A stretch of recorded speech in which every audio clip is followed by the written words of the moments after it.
fantasy and imagination. Joseph Campbell said that all the great myths, the primitive myths, the great stories have to be regenerated if they're going to have any impact, and that you had done that with Star Wars.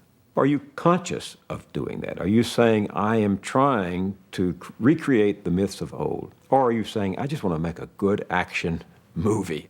Well, when I did Star Wars, I consciously set about to recreate myths and the classic mythological motifs. And I wanted to use those motifs to deal with issues that existed today.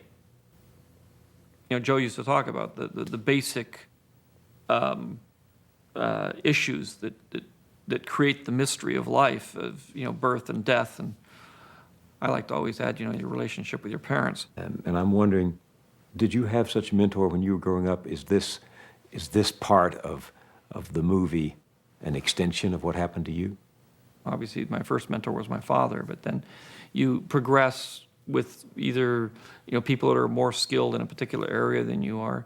In film, Francis Coppola became my mentor and taught me how to write screenplays, taught me how to work with actors. I was much more of a cameraman and a film editor, much more on the technical side of things. And, you know, I think my last mentor probably was Joe Campbell, who asked a lot of the interesting questions and exposed me to a lot of things that made me very interested in a lot more of the cosmic questions and the mystery. And I've been interested in those all my life, but I hadn't focused it the way I had once I got to be good friends with Joe.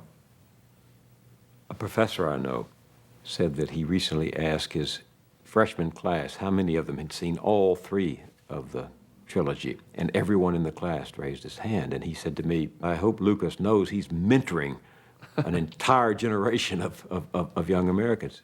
I have a philosophy that we all teach, and we all teach every day of our lives.